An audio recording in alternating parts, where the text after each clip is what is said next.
পবিত্র আশুরা উপলক্ষে রাজধানীতে ঐতিহ্যবাহী তাজিয়া মিছিল করেছেন শিয়া সম্প্রদায়। সকাল 10টায় পুরান ঢাকার হোসনি দালান ইমামবাড়া থেকে শুরু হয় এই শোভাযাত্রা।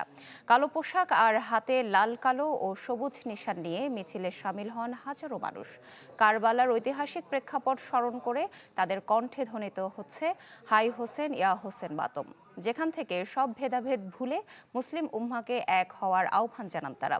মিছিলটি পুরান ঢাকার চকবাজার, নবাবপুর ও উর্দু রোড হয়ে মূল সড়ক দিয়ে জিগাতলার দিকে এগোচ্ছে। সেখানে অস্থায়ী কারবালায় প্রতীকী দাফন ও বিশেষ দোয়ার মধ্য দিয়ে শেষ হবে আশুরার মূল আনুষ্ঠানিকতা।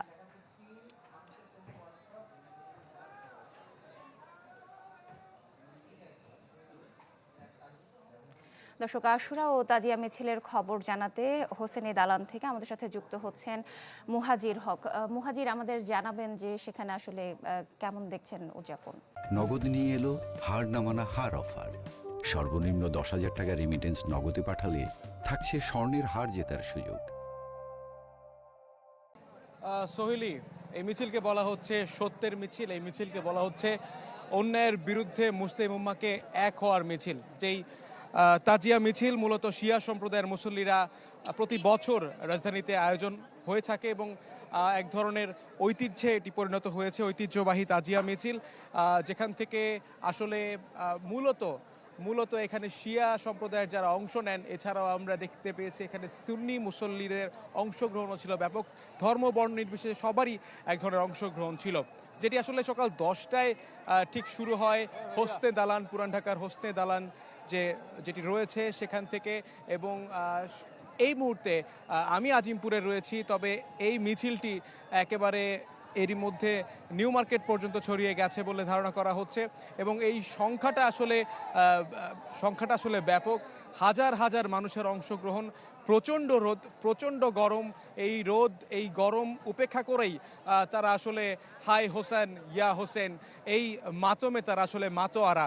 যে শোক আসলে তাদের কাছে শক্তির, যে শোককে আসলে তারা শক্তিতে পরিণত করে তারা আসলে এক হয়েছেন আজকের এই বিশেষ দিনে।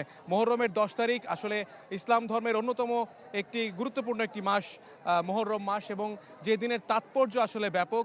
এবং আশুরার আজকের যে দিন, আশুরা শব্দের যে অর্থ দশম, সেই দশম দিনেই আসলে এর আনুষ্ঠানিকতা হয়ে থাকেন। অনেক ইবাদত বন্দিগিতে আসলে মশগুল থাকেন ধর্মপ্রাণ মুসল্লিরা। তবে শিয়া সম্প্রদায়ের যারা রয়েছেন তারা আজকের দিনটাকে আসলে আপনারা দেখতেই পাচ্ছেন যে কালো পোশাকে তারা এসেছেন এই শোকটাকে আসলে স্মরণ করতে, যেখান থেকে তারা আসলে একটা বার্তা দিতে চান যে হোসেন রাদিয়াল্লাহু তাআলা আনহু, প্রিয় নবীজির প্রিয় নাতি, প্রিয় দৌহিত্র, তার যে আত্মত্যাগ, অন্যায়ের বিরুদ্ধে তার যে আপোষ না করা, অন্যায়ের বিরুদ্ধে তার যে আসলে বলিষ্ঠ যে কণ্ঠস্বর, সেই নিজের জীবনকে উৎসর্গ করে আসলে ইসলামটাকে তিনি আসলে টিকিয়ে রেখেছেন। এবং এর জন্যই মুসলিম উম্মাহ এবং সমগ্র মানুষ এই আজকের দিনটাকে স্মরণ করছেন শ্রদ্ধা ভরে।